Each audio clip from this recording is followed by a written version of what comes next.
여호수아 1장 8절입니다. 여러분은 잘 아는 말씀이죠. 여호수아 1장 8절 한 절 한 목소리로 합독하겠습니다. 여호수아 1장 8절입니다.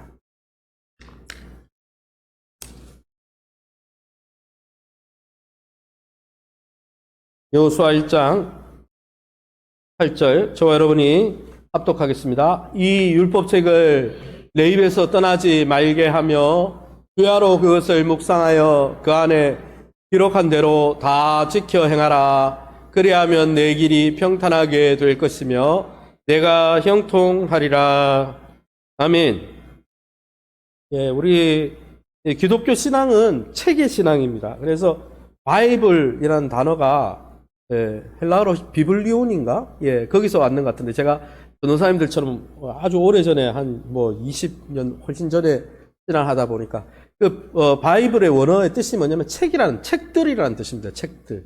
그래서 우리 신앙은 책, 특별히 하나님이 기록된 언약의 말씀에 기초한 종교입니다. 할렐루야. 그래서 말씀을 떠나면 우리는 생명이 없는 거예요. 그래서 신앙생활 할 때 내가 말씀의 거리감이 느껴지고 설교의 거리감이 느껴지고 또 어떻게 보면 말씀이 별로 나한테 큐티하는데 안 와닿는다. 그러면 신앙을 점검하셔야 되는 거죠. 왜 그렇습니까? 사도행전 20장 32절에 이런 말씀이 있습니다. 우리 같이 읽어봅니다. 같이 읽습니다. 사도행전 20장 32절 넘겨주세요. 네, 자막. 네, 같이 읽습니다. 지금 내가 여러분을 주와 및 그 은혜의 말씀에 부탁하노니 그 말씀이 여러분을 능히 든든히 세우사 거룩하게 하심을 입은 모든 자 가운데 기업이 있게 하시리라. 네, 사도 바울이 에베소 장로님들, 제자 훈련했던 에베소 교회 성도들이 이제 사도 바울이 이제 로마로 가면 옥에 갇히거든요. 이제 못 만나요, 에베소 교인들을.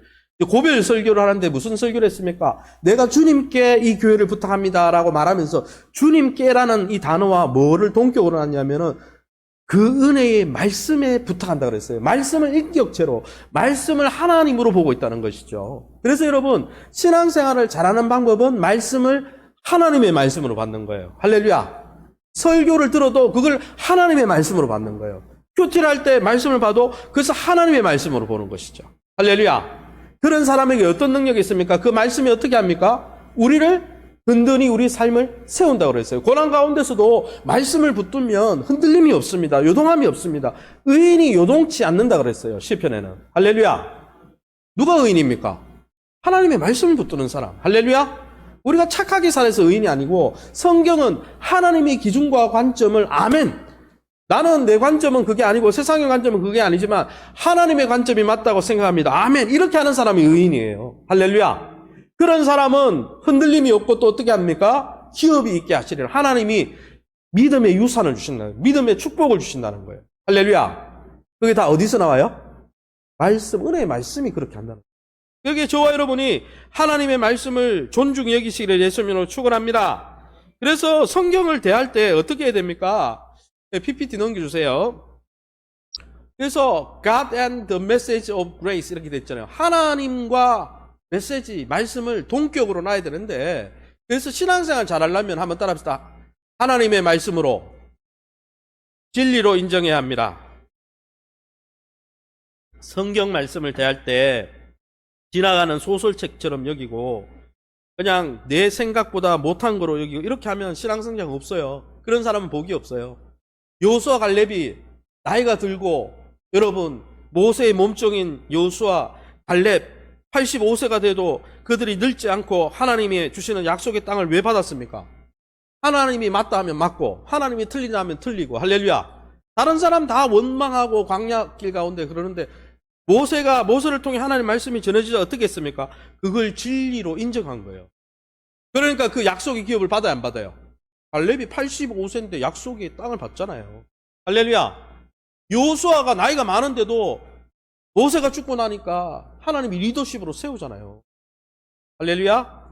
그래서 여러분 항상 하나님 말씀을 받을 때 이게 하나님의 말씀이다 이런 마음으로 설교를 듣거나 성경 공부를 하거나 여러분이 목장 예배를 드릴 때도 여러분 개인 신앙생활 할 때도 성경 말씀을 하나님의 진리의 말씀으로 인정하시기를 예수님 여러분을 축원합니다.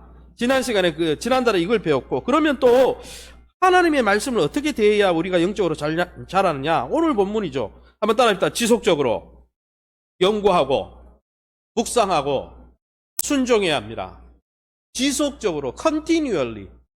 예, 그거 어디 나옵니까? 여호수아 1장 8절에 나오죠. 같이 읽어보겠습니다. 떠나지 말게 하며 주야로 그것을 묵상하여 다 지켜 행하라. 그리하면 평탄하게 될 것이며 내가 형통하리라. 평탄한 삶, 형통한 삶은 그냥 오는 게 아니에요. 조건이 있어요. 그리하면 뭡니까? if 된 구조죠. 어떻게 해라. 그러면 이렇다는 거예요. 그래서 신앙생활도 멋지게 하고 형통하게 하려면 그 조건이 있잖아요. 어떻게 하라는 거예요? 하나님의 말씀을 입에서 떨어지지 않게 하고 어떻게 묵상하고 연구해요? 주야로. 밤낮이라는 말은 목사님 그러면 아침 저녁으로 밥도 안 먹고 계속 성경만 볼 거예요.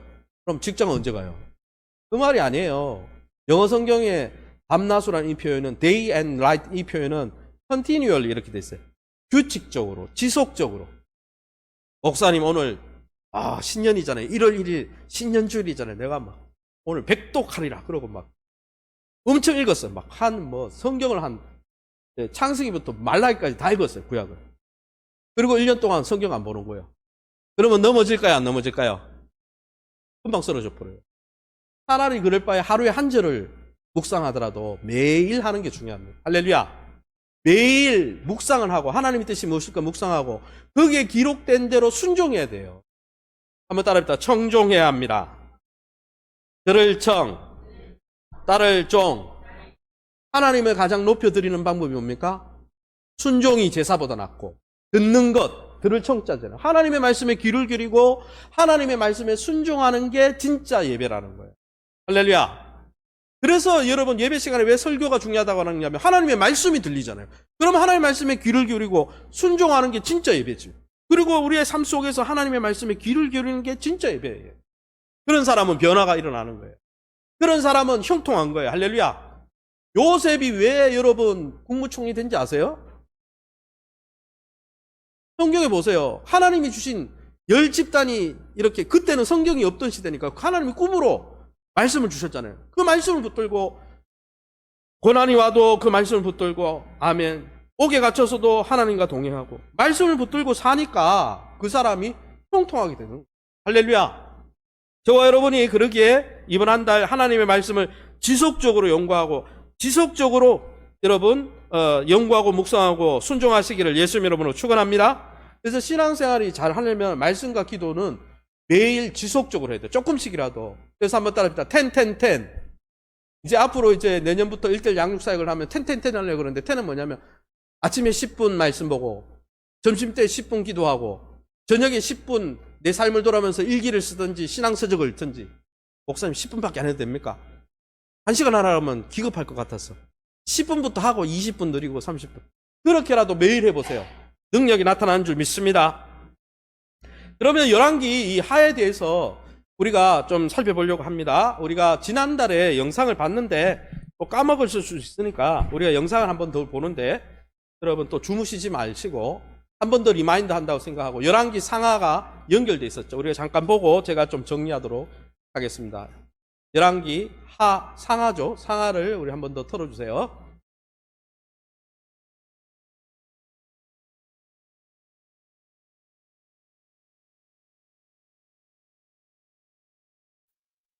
열왕기 상하입니다. 현대 성경엔 둘로 나뉘어 있지만 원래는 하나의 책이며 앞에 나온 사무엘 하에서 이어지는 이야기입니다. 다윗은 이스라엘 지파들을 통일해 왕국을 세우는데요.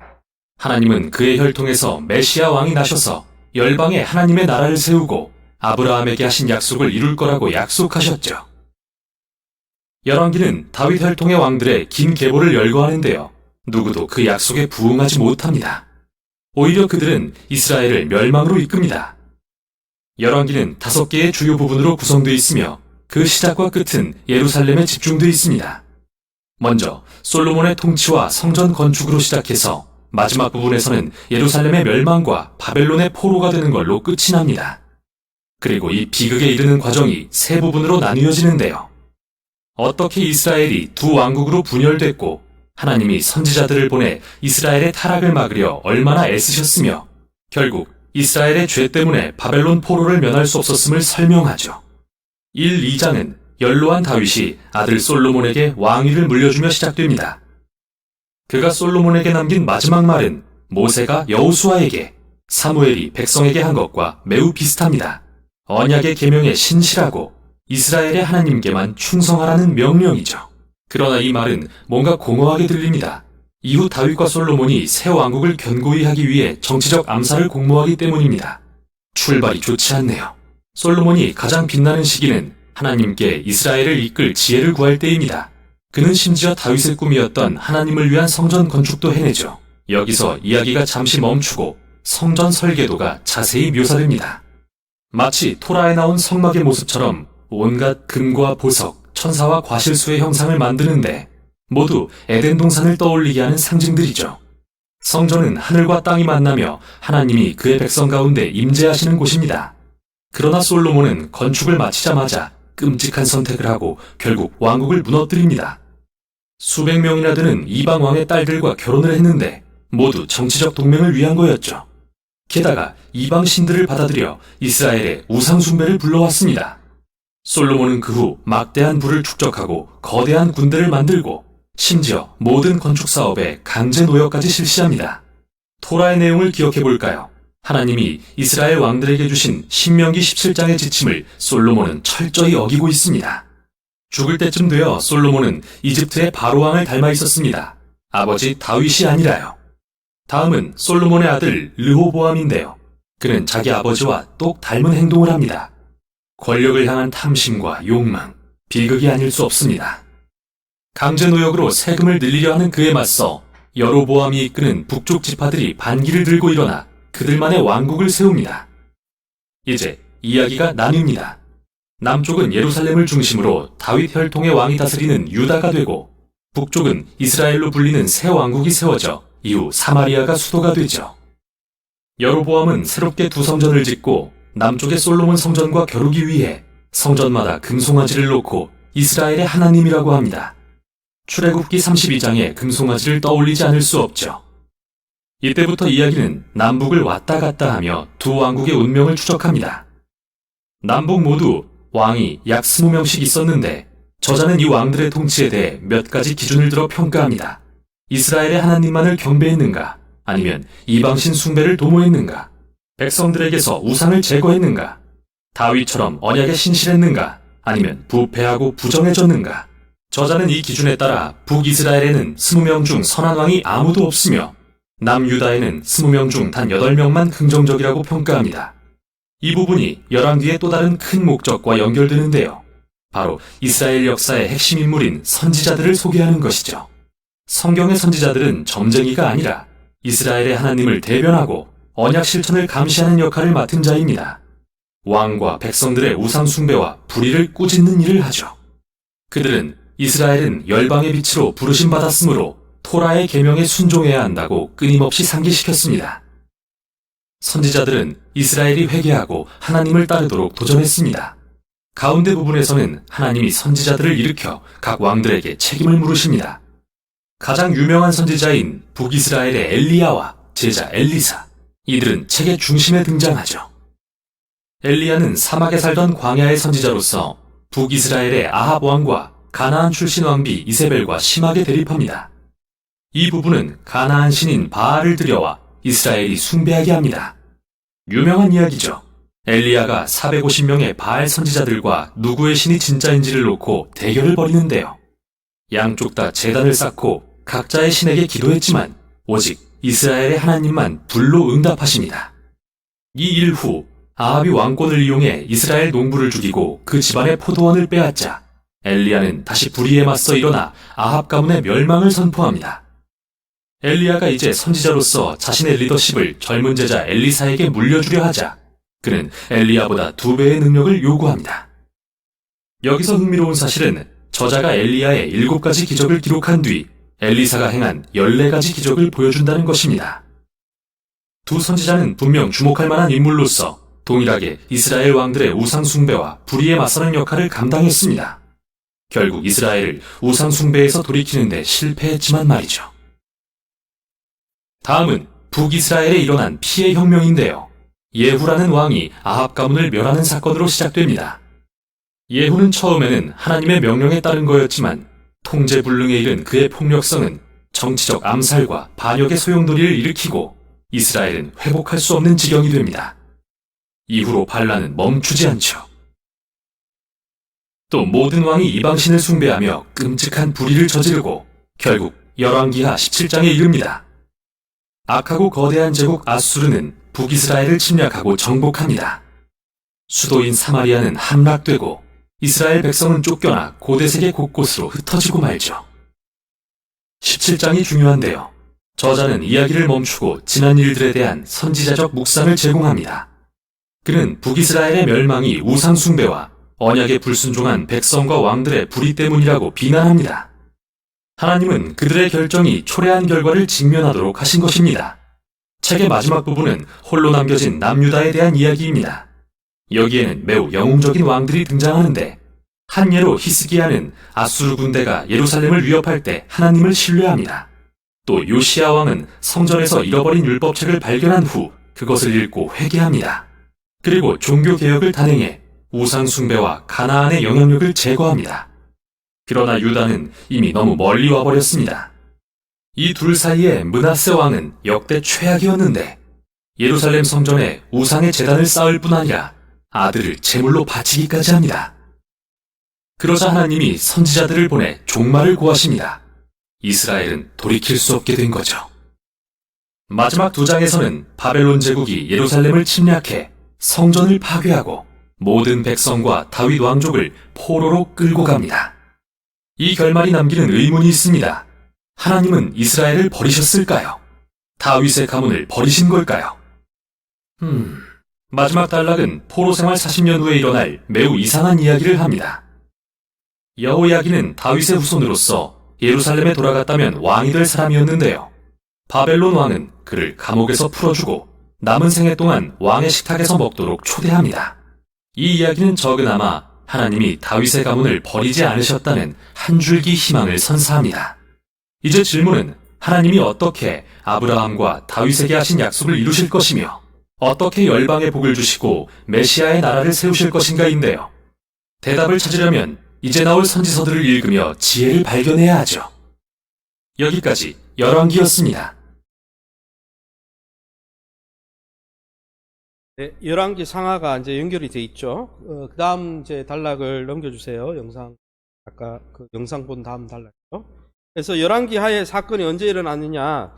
열왕기 하에 기록된 사건은 엘리사가 사역했던 BC 853년부터 이제 남유다, 그러니까 북이스라엘과 남유다로 나뉘잖아요. 솔로몬이 나중에 우상을 섬기는 바람에 르호보암 시대에, 솔로몬 아들 시대에 나라가 짜갈라집니다. 반도로 쪼개지죠. 그래서 하나님 뜻대로 잘 살면 하나님이, 그래서 신명기 28장이 틀린 게 아니에요.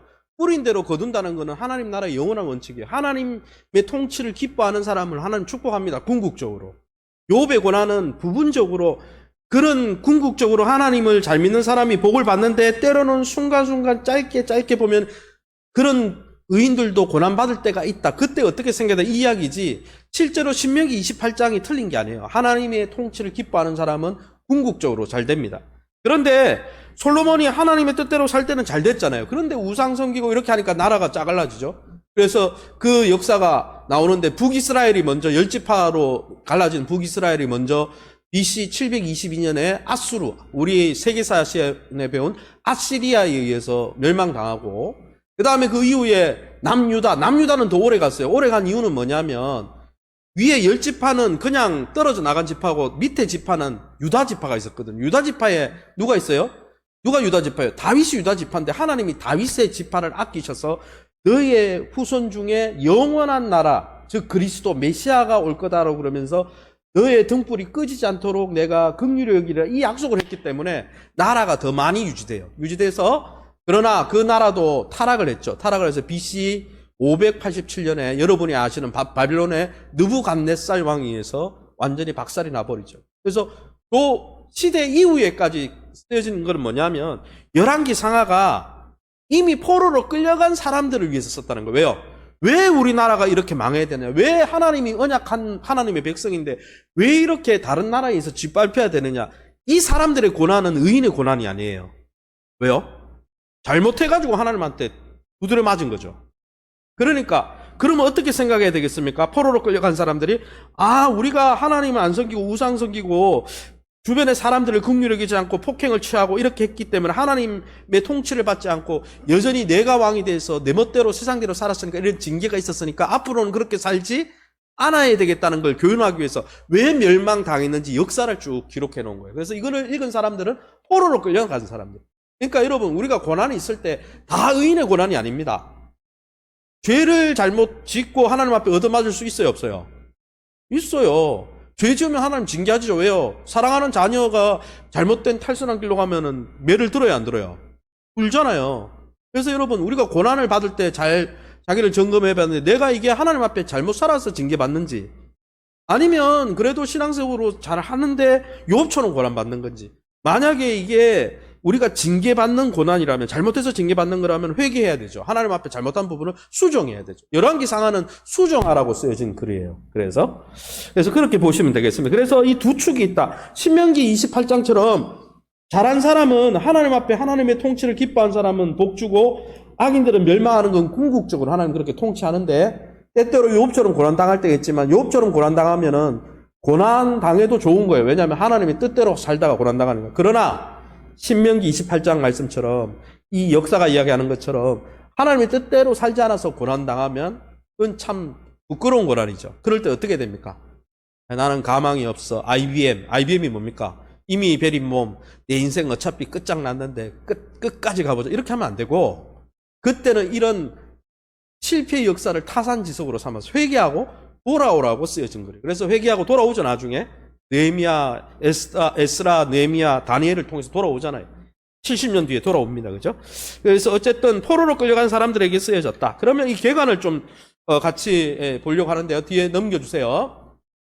열왕기 상에서 시작되었던 두 왕국, 북이스라엘과 남유다로 나눠졌잖아요. 솔로몬의 범죄 때문에 나라가 나눠졌는데 북이스라엘과 남유다가 계속 싸웠어요. 싸움이 있었어요. 그 충돌 과정이 있고 그 다음에 두 왕국, 북이스라엘과 남유다가 각각 아수르와 바벨론에 의해서 멸망당하는 그 역사를 다 기록해 보여줍니다. 왜 이런 멸망의 이야기를 기술했느냐? 하나님 앞에서 잘못 살면 하나님의 백성이라도 징계받을 수 있다 없다? 있다. 그리고 하나님의 통치를 받아들이는 게 하나님 앞에 순종하는 게 진짜 행복이다. 이걸 알려주는 거죠. 그래서 왕들을 비교하고 있습니다. 넘어가고요. 그래서 열왕기서에는 19명의 악한 왕들이 북이스라엘을 다스렸어요. 북이스라엘은 거의 다 악한 왕들이 나옵니다. 왜냐하면 예배도 변질시켰고 금송아지 예배. 그리고 엘리야와 엘리사 같은 선지자가 있었지만은 선지자의 이 이야기를 귀뚱으로 들었어요, 안 들었어요? 안 듣고 계속 왕들이 고집을 부렸어요. 그래서 함께 빨리 망한 거죠. 그래서 19명의 그 악한 왕들이 나오고 결국은 아수르에서 포위를 당하고 멸망당하고요. 유다는 이거보다 좀 나았는데 왜 나았냐면 간혹 하나님이 다윗의 후손으로 오시는 메시아 이 왕국을 하나님의 나라는 인간 왕이 되는 게 아니고 예수님이 왕이 되는 나라죠. 그래서 다윗의 후손으로 오시는 예수님의 이 왕국의 샘플이 되는 이 다윗 왕국을 보존하기 위해서 간간히 의로운 왕들을 보내주셨어요. 그래서 히스기야라든지 아까 요시야 왕이라든지 히스기야는 유월절을 회복하고 유월절 제사를 제일 크게 드린 왕이 히스기야 왕이고 그 다음에 요시야 왕은 여러분 그 성전에 숨겨져 있던 모세오경, 그죠? 모세오경 토라를 찾아가지고 하나님의 말씀대로 우리가 살지 않았기 때문에 이렇게 나라가 어렵고 그래서 개혁을 일으키고 이런 왕들이 있어서 그나마 그래도 본보기가 되는 거죠. 그래서 그러나 결국은 완전히 돌아서지 않았기 때문에 바벨론에 정복되면 이걸 통해서 알 수 있는 건 뭡니까? 하나님의 나라 다윗의 후손으로 오신다는 이는 사람이 아니고 왜 사람 왕을 세어보니까 결국은 우리 안에 있는 죄성 때문에 하나님을 무시하고 사는 삶의 태도와 내가 왕이 돼 있어 살려고 하는 죄 때문에 이 하나님의 나라가 유지가 안 된다는 거예요. 그러면 이 왕들의 실패를 보면서 누구를 기다릴까요? 다윗의 후손으로 오시는 진짜 하나님의 왕이 오시겠구나. 누구요? 메시아, 그리스도가 오시겠구나. 그분을 기다리는 메시아 대망사상이 이제 포로기에 막 증폭을 하는 거예요. 그러다가 예수님이 오신 거예요. 그렇죠? 자, 어쨌든 뒤로 넘어가세요. 계속 넘겨주세요. 예, 열왕기하를 이제 구조 분석을 좀 해보면 총 25장까지 있는데 어디서 나누느냐? 17장까지 한 단락, 18장과 더 뒤에가 한 단락이다. 왜? 이 17장까지는 북이스라엘, 남유다가 다 있어요. 다 있어가지고, 거기 9장에서 17장에 보면 북이스라엘 10명, 남유다 8명을 비교하면서 어느 왕이 하나님의 말씀을 지켜서 그 나라가 융숭해졌고 어느 나라 왕이 하나님 앞에 범죄해서 그 나라가 어려워졌는지를 비교합니다. 그 비교를 통해 뭘 보여주는 겁니까? 하나님의 통치를 받아들이는 게 우리의 살 길이고 하나님을 떠나면 결국은 나라도 인생도 망한다. 그 이야기를 보여주는 거죠. 그래서 이 17장까지는 뭐가 있었냐? 북이스라엘, 남유다가 다 있었기 때문에 두 왕국, 분열 왕국이 있었고 이제 18장부터는 잔존 왕국은 뭐냐? 요 17장 말미에 북이스라엘이 멸망당해요. 아수르에 의해서. 그래서 이제 18장부터는 남유다 이야기만 나오기 때문에 이제 18장부터 25장까지 나오는데 핵심 내용은 뭐냐? 1장에서 17장까지는 아수르의 하나님의 말씀을 듣지 않고 하나님을 왕으로 모시지 않다가 결국 북이스라엘이 아수르에 의해서 멸망당한다. 그 이야기고요. 18장부터 25장까지는 다윗의 언약이 있었고 다윗이 세운 나라 예루살렘이었지만 그 나라도 결국 하나님의 뜻대로 불순종하니까 어떻게 됐어요? 바벨론의 포로로 끌려가더라. 그래서 나라가 망해서 예레미야 예언대로 70년 동안 포로 생활하다가 그죠? 나중에 이제 돌아오게 되는 거죠. 그래서 이렇게 이 역사를 왜 기록했느냐? 역사를 통해서 하나님 나라를 소망하고 하나님의 통치를 기뻐하고 하나님 앞에 순종하면 하나님이 책임지지만은 하나님 나라를 거부하고 명목상 내가 하나님 믿는다고 하고 하나님 나라 백성이라고 하는데 문의는 하나님의 백성인데 삶은 그렇게 안 살면 어떻게 돼요? 하나님이 징계하신다는 이야기예요. 그게 역사 대대로 이야기죠. 그죠? 그 이야기를 해주는 이게 원칙이죠. 뿌린 대로 거둔다는 게 원칙이죠. 자, 열왕기하 주제를 좀 넘어가면요. 그래서 열왕기하 1장에서 17장까지 분열 역사 이렇게 두 왕국의 역사 나오고요. 넘어갈게요. 우리 같이 읽어보겠습니다. 밑줄 친 부분 시작. 열왕기하는 신학적 목적으로 선별한 역사를 담고 있다. 예, 역사를 줄줄이 다 깬 게 아니에요. 꼭 필요한 것만 기록했어요. 그래서 계속 읽어봅시다. 중요한 사건과 사람들을 선별해서 강조하는데 하나님이 보내신 사자들, 선지자들의 경고에 통치자들과 백성들이 귀 기울지 않았기 때문에 왕국이 쇠퇴하고 멸망했다고 가르친다. 민족의 영적 상태가 정치, 경제 상황을 결정한다는 걸 보여주죠. 그리고 남북 왕국이 멸망한 이유를 설명하려고 기록한 언약사로서 의미가 크다. 무슨 말이냐면은 이 북이스라엘과 남유다가 왜 망했냐? 포로로 끌려간 사람들이 읽은 책이니까. 하나님을 왕으로 모신다고 해놓고 하나님을 남편으로 모신다고 그래놓고 다른 남편을 사랑하고 다른 우상을 사랑하고 너네가 하나님을 제대로 섬긴 적이 없잖아. 그리고 하나님이 엘리야를 보내고 엘리야가 얼마나 하늘에서 불 내리는 선지자가 아무나 그렇게 하는 게 아니잖아요. 엘리사는 어떻습니까? 예수님을 예표하는 엘리사는 죽은 사람을 살렸어요. 성경에 안 나오는 것처럼 부러져 보시죠. 나인성 과부를 예수님이 살리잖아요. 그 나인성이 엘리사가 죽은 여인의 아들을 살렸던 곳입니다. 나중에 성지순례가 보면 똑같은 지역이에요. 그러니까 예수님이 나인성에서 과부 아들을 살리니까 그 선지자 뭐예요? 엘리사가 왔다 이렇게 했거든요. 그래서 여러분 굉장한 선지자들이 이야기했는데도 이야기를 귀담아 들어요, 안 들어요? 그래서 신앙생활을 점검해 보세요. 내가 하나님의 말씀에 귀를 기울이느냐? 영적 코칭을 잘 받아들이느냐? 왜요? 그게 건강의 척도라니까요. 역사가 그걸 증거하는 거예요. 그래서 우리가 하나님의 말씀을 얼마나 잘 흡수하고 이렇게 스폰지처럼 빨아들이느냐가 여러분 신앙생활의 척도라는 것이죠. 그걸 이야기해 주고 있습니다. 계속해서 넘어갑니다. 네, 세 번째는요. 계속 읽어봅시다. 하나님은 그분의 계획과 목적을 백성들에게 드러내시는 역사의 주관자시다. 그러나 백성의 불순종조차도 하나님의 구속 목적을 가로막을 수는 없다. 다윗의 언약의 계보는 보존되고 다윗의 왕가의 후계자인 여호야긴 왕이 감옥에서 풀려나고 앞날에 대한 희망을 암시하면서 열왕기하가 끝을 맺는다. 나라가 망해서 포로로 끌려갔는데 다윗의 후손인 여호야긴 왕이 풀려납니다. 그 말은 뭐예요? 무슨 이야기예요? 아까 밥상머리에서 같이 바벨론 왕과 식사를 같이 하고 그게 뭐예요? 앞으로 나라가 회복될 거다. 앞으로 그 여호야긴이 이야기하는 예수 그리스도 진짜 왕이 올 거다라는 걸 예표해 주는 거죠. 그래서 뭐 어차피 하나님은 우리가 불순종해도 우리가 죄를 지어도 하나님이 열심을 식지 않으니까 우리는 계속 죄를 지어야겠다. 그거는 하나님 나라 백성이 할 일은 아니죠. 이거는 하나님의 은혜인데 우리가 죄인임에도 불구하고 우리가 하나님의 마음을 실망시킴에도 불구하고 하나님은 하나님의 열심대로 일하시는 것은 은혜지만 그 하나님의 사랑을 받은 자로서 하나님의 긍휼을 입은 자로서 하나님 앞에 막 사는 것은 그거는 하나님의 백성이 할 짓이 아니에요. 하나님의 할 행동이 아니죠. 왜요? 그렇게 살면 하나님의 회초리만 맞는 거죠. 그래서 히브리서에 보면은 하나님이 사랑하는 자는 고난을 주신다 그랬어요. 징계하신다 그랬어요. 잘못 갈 때 징계하신다. 그래서 징계로 받는 고난도 소중하고 회개하면. 그리고 의인으로 사는데 나는 하나님 앞에 딱히 열심히 살고 그래도 신앙대로 살고 또 하나님 중심으로 하나님이 왕이 되도록 하나님이 가라 하면 가고 서라 하면 서고 이렇게 사는데 고난이 있다. 그건 욥의 고난이죠. 그것도 귀한 거죠. 그래서 우리가 우리 자신을 돌아봐야 되는 거죠. 계속 넘겨주세요. 4페이지 같이 읽을까요? 시작. 여러분이 주무실까봐 읽히는 거예요. 같이 읽읍시다. 시작. 선지자들은 열왕기서에서 매우 중요한 구실을 하는데요.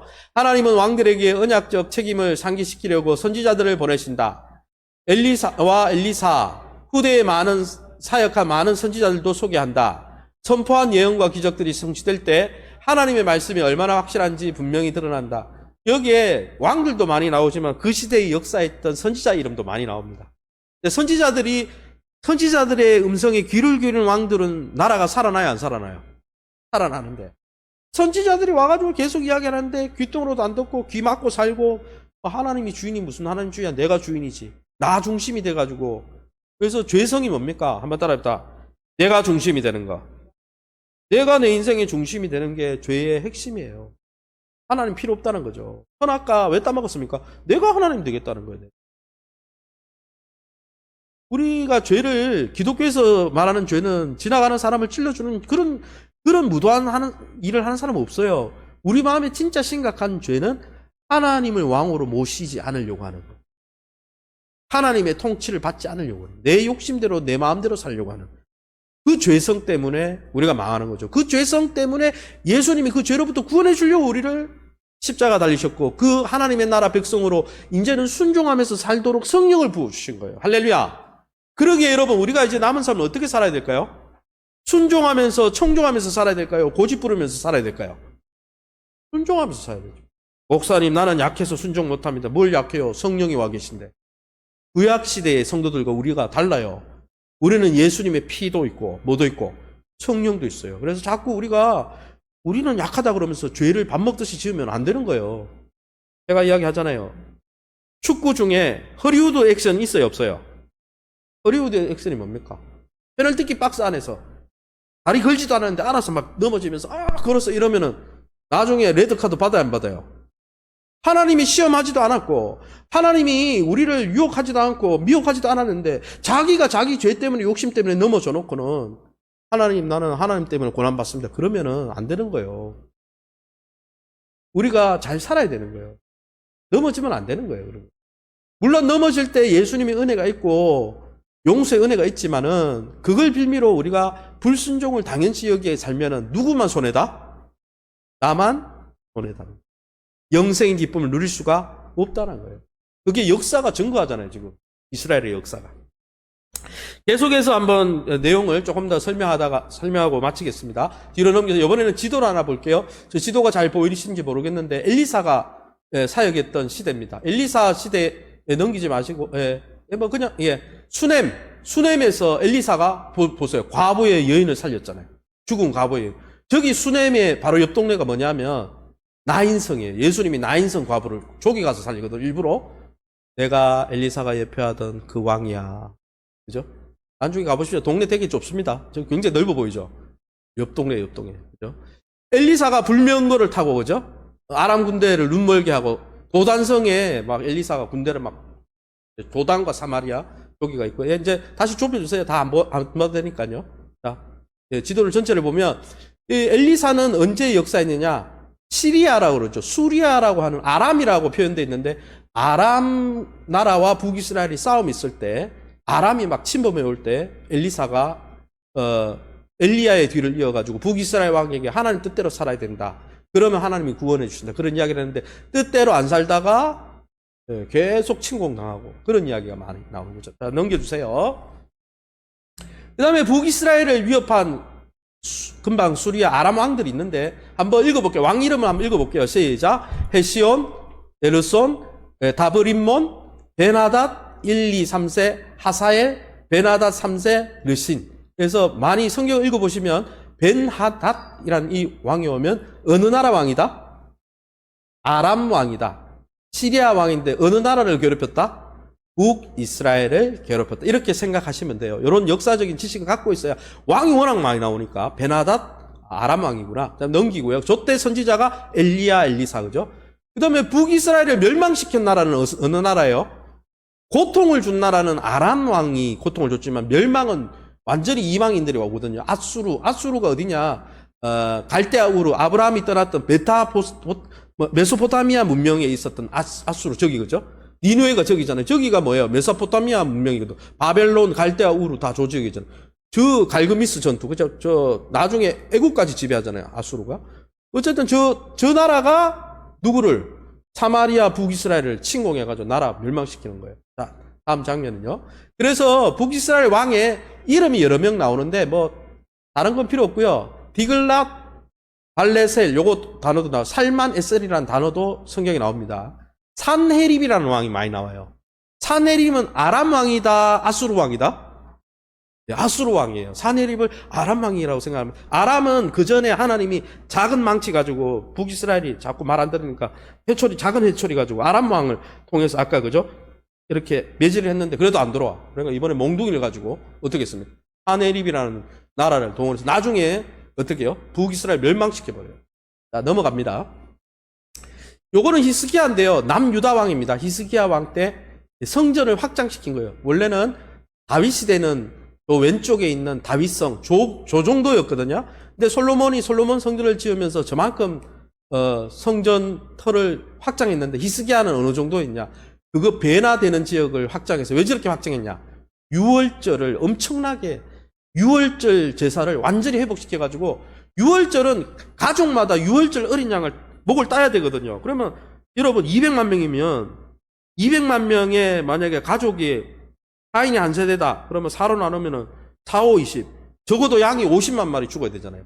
그렇게 제사 지내는 마당을 저렇게 크게 확장해가지고 성전을 확장하고 성전 예배를 확장하고 하나님 앞에 예배하는 예배를 확장하고 하나님의 백성들이 우상 섬기지 않고 하나님 섬기도록 하고 그러니까 히스기야가요 나중에 죽을 병이 걸렸는데 기도하니까 15년 연장해줘요 안 해줘요? 해주는데 하나님이 증거로 뭐 주세요? 아하스의 일령표에 해가 이렇게 돌아가는데 거꾸로 15도 돌아가도록 그냥 만들어버려요. 하나님이 그래서 나사에서 지난번에 하루가 빈다 그러잖아요. 세계 역사 가운데 하루가 없대요.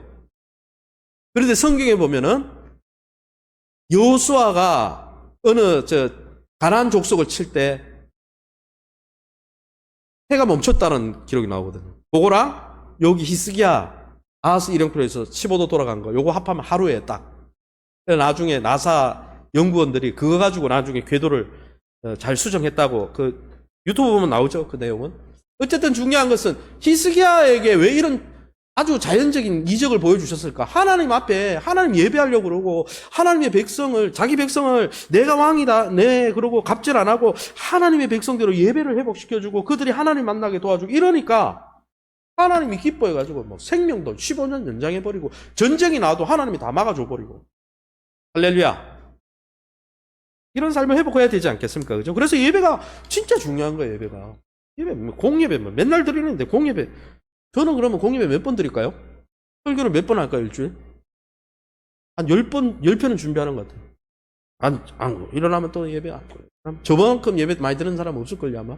물론 장로님들 빼고, 그죠?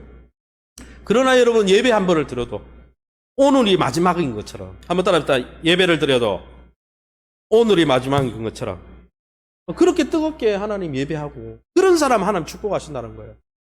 하나님 만나도 만났는지, 아이고 지난주 예배 그 예배가 그 예배지 뭐. 그러면 거기서부터 벌써 인생이 망가지는 거예요. 그래서 여러분 우리가 잘 그걸 보여주는 거죠. 히스기야가 왜 복을 받았는가. 그죠? 그다음 넘겨주세요. 남유다는 이제 누구에 의해 멸망당합니까? 바벨로니아라고 그러죠. 바벨론의 이름이 누구죠? 느부갓네살 왕에 의해서 멸망당합니다. 다니엘이 느부갓네살 시대 때 끌려가거든요. 느부갓네살 시대 때 끌려가가지고 느부갓네살이 막 성전을 깨뜨렸으니까 나는 하나님을 깨뜨렸다 이러면서 교만해졌을까요? 안 교만해졌을까요?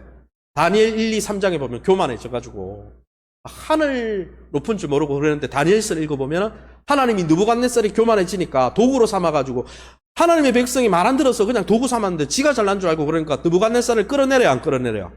확 끌어내려버려요. 그래서 정신병 나가지고 막 미친 척 하다가 복귀됐는데 나중에 이제 하야하고. 그리고 마지막에 저 위에 나오는 나두스라는 왕 시대에 벨사살 왕이 섭정을 했는데 벨사살은 느부갓네살의 손자입니다. 손자인데 이 벨사살 왕은 어떻게 했냐면 성전에서 갖고 온 이 성전 기명 있잖아요. 성전에서 제사장들이 제사할 때 쓰는 이런 기구들을 느부갓네살이 포로로 끌고 갈 때 다 가져갔단 말이에요. 거기다가 술 부어가지고 여자들하고 파티하고 막 창기들하고 파티하고 막 먹고 마시고 그러니까 다니엘서 뭐래요?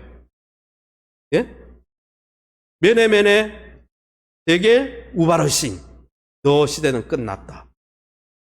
벽에 손이 나타나가지고 쓰는 바람에 그 다음날 그냥 쿠데타가 일어나서 죽어버리잖아요.